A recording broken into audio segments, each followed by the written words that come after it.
Whoa, it has been a while since I sat down and talked to the camera to the point where I had to refilm this because the first take was me just stuttering and skipping over all of my words, not knowing what I was going to say. So, take two. Happy New Year. I cannot believe it's 2025. I am so excited that we get to start the new year together. I'm so excited that you subscribed to me in 2024 and you decided to continue watching me in the new year. This video is going to be partially my two choice awards, so my winners of 2024, but I also want to reflect and celebrate the year, talk about the wins of the year, changes I made in 2024, and give you a little bit more context about me and how I started this channel and why I started this channel. I think a lot of you also might be fairly new, while some of you have been watching me since the beginning of 2024. I keep specifying it because if I say this year, it's gonna sound strange because obviously it's now 2025, but take a drink of water.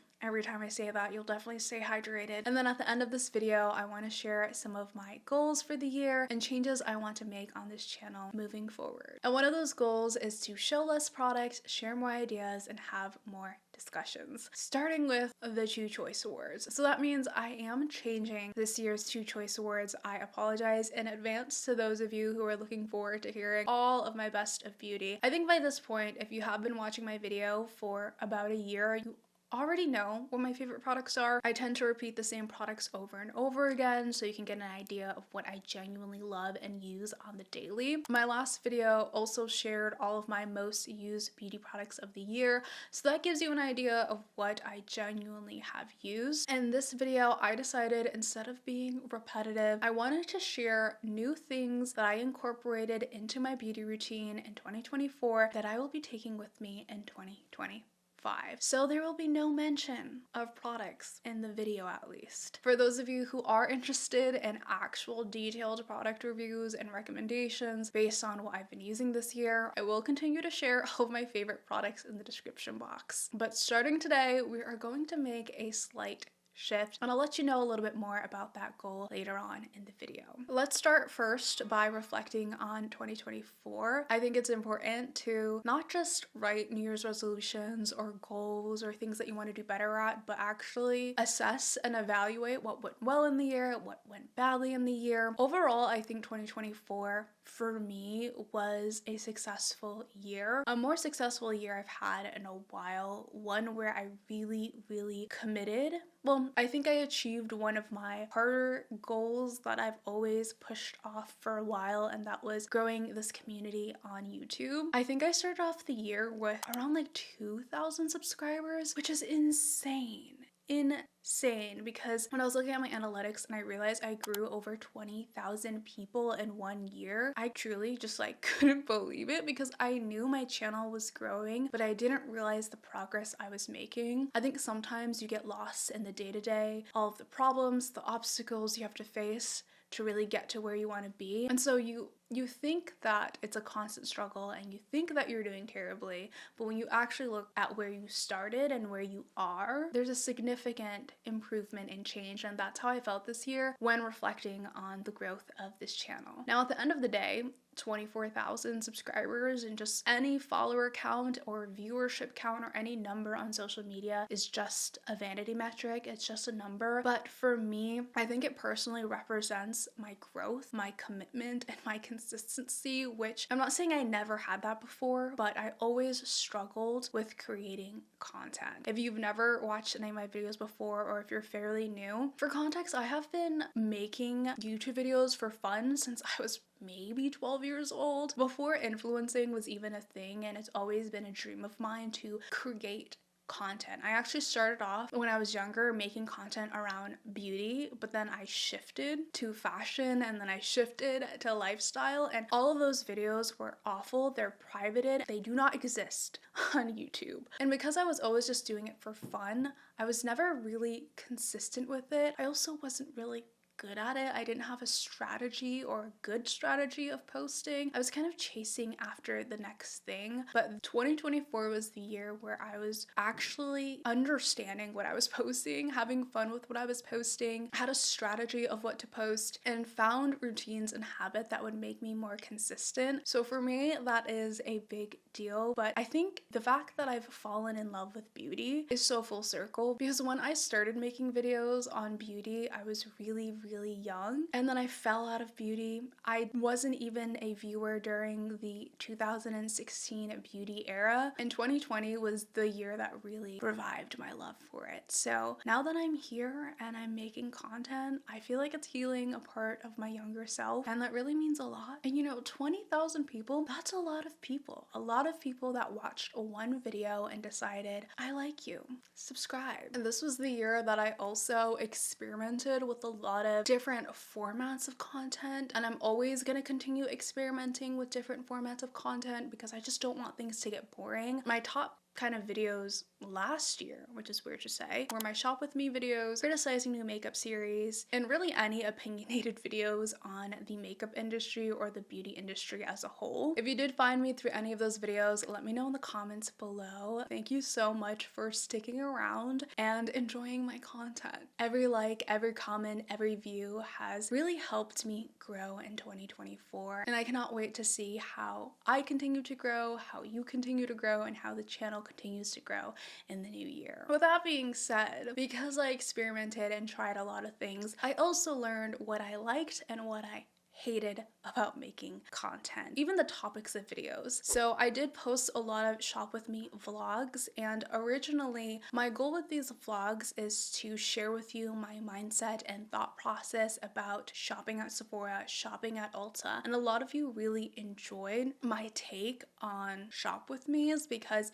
it wasn't just me spending thousands of dollars at Sephora, Ulta. I really talked you through my opinions and my thoughts on every single product that I would see. I approached it in more of a mindful, conscious way, but over time, I didn't really enjoy the content anymore. I found it really draining to edit because there were a lot of little edits here and there that I would have to make. I also didn't really love filming in store. It's really nerve-wracking and also makes the shopping experience less enjoyable. And then over time, I felt that the content was repetitive, so I scaled back a little bit on that type of content. I may post shop with me vlogs occasionally this year, but that's not really my main goal. And for criticizing new makeup releases, I also had a similar experience with that one. I think a lot of y'all found me from that series, and I will continue to post them. Maybe not as often. I think this year is going to be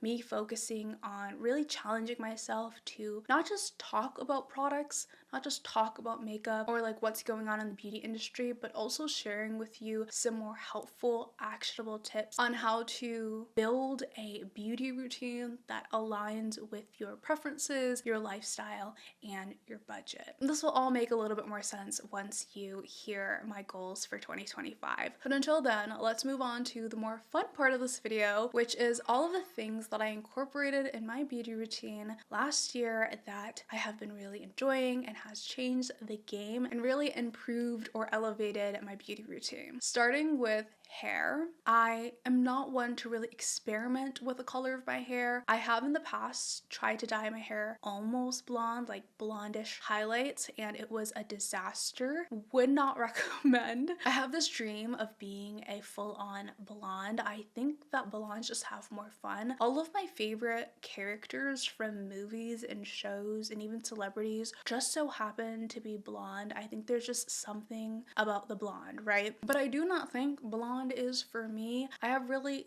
thick, coarse, straight black Asian hair. I also don't like hairstyles that require me to go to the salon often to keep up with it because it just ends up being another unnecessary expense for me. But I very much aspire to have that blonde aura, you know, that characteristic. So instead of dyeing my hair blonde, I really like to play with my haircut. This is also the year I experimented with my own cutting methods. I cut my bangs myself, I cut my layers myself. I don't know if I would recommend it. I just, you know, I always avoid going to the salon. For some reason, I'm a DIY beauty routine girl. I don't like to go pay for services. Maybe that will change in the future. I learned how to cut my own bangs. I learned how to cut my own layers. They're not perfect, but I feel like it makes a difference, and cutting bangs has given me this confidence that I haven't had in a while, because something I wasn't prepared for when I became a grown woman, alright, was the change in my body, the change in my weight, the change in how I felt about myself.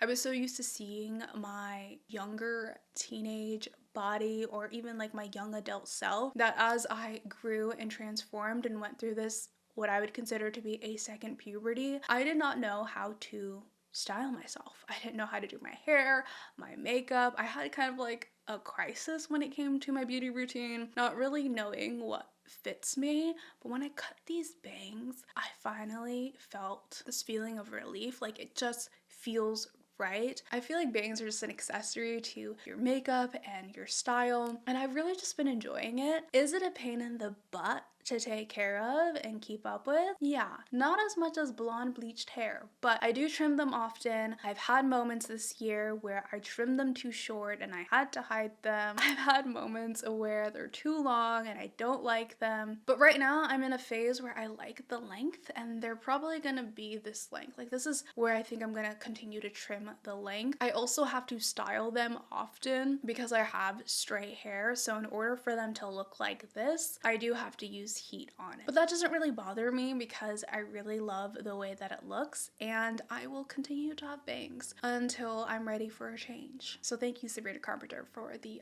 inspiration. As for skincare, I don't think I had a lot of changes in my skincare routine, but one thing that I incorporated that really made a difference for me was adding toners. Surprisingly, I wasn't using toners regularly in my skincare routine prior to this year because I felt like it was an unnecessary step. There was a phase where I just didn't understand toners. I didn't understand the point of them, and I wanted a really simple, minimalistic skincare routine. I still do have a very minimal skincare routine. I don't like to try a lot of new things. I don't like to incorporate a lot of new things. I'm very particular. But the one problem I had with my skincare routine was that I felt like it wasn't hydrating enough. So for some context, I have oily, acne-prone skin. I only really get acne around the time of my period. It's not a big issue for me. I would ideally love to have perfect clear skin, but it's fine. It's whatever. It has significantly improved over the years, and I think my simple skincare routine has been effective. But my skin can also be really dehydrated. So there was a phase where all of the moisturizers I was using just didn't feel like it was doing anything. It wasn't doing enough. My skin usually doesn't feel dry, but especially in the winter, I always had to reapply moisturizer if I wasn't wearing makeup. But once I finally incorporated toners in my skincare routine, I think that made a huge difference. It actually made all of my moisturizers more effective on my skin, if that makes sense. Like, I'm not a skincare expert, so this is why I don't talk about skincare. Keep that in mind. Do your own research. But for me, I felt like when I had a toner underneath my moisturizer, my skin was more hydrated. It kind of soaked in and absorbed the moisturizer a lot better than if I didn't have a toner, especially a milky toner. So now I can't do my skincare routine without a toner, especially in the wintertime when I need a little bit more hydration. Now for makeup, I did learn a lot about makeup this year. This was, again, the year that I really experimented a lot with makeup. I made content about makeup. That is my favorite category. When it comes to hair and skincare, I'm very boring about it. I like to finish up all the products. I don't like to try new things, but when it comes to makeup, I love trying new things, and this was the year of experimentation. During the winter and the fall, I wore a lot of full coverage makeup, especially on camera. This was full glam Elle, because previously I was very much a no makeup girly, but not this year. This year I went full out, full glam, eye makeup, blush, bronzer, layers and layers. Feels like my old self, to the point where I almost felt like I couldn't go without a full face of makeup. So once I realized that, I had to take a couple of steps back and experiment with no makeup again, to try to find a routine that made me feel confident in my skin without overdoing it. This is the year where I finally kind of understood how I like to do my makeup, my signature makeup style, my signature no makeup look, and full glam makeup look. So I have 2 of those routines in my back pocket. Anytime I need my makeup to look good, I know where to go. I also experimented a lot with eyeshadow this year, and I feel like I'm at the point where I would consider myself fairly advanced in the eyeshadow department. Previously, before 2020, I wasn't really an eyeshadow person. I mainly just wore bronzer on the eyes and winged liner and some mascara. I was very much focused on complexion because I used to be really insecure about my skin, but now we have moved on from just wearing makeup for the sake of covering up to wearing makeup as a form of self-expression, which I think is so much more fun. And in 2024, I experimented a lot with eyeshadow. I rotated and tried a bunch of different palettes.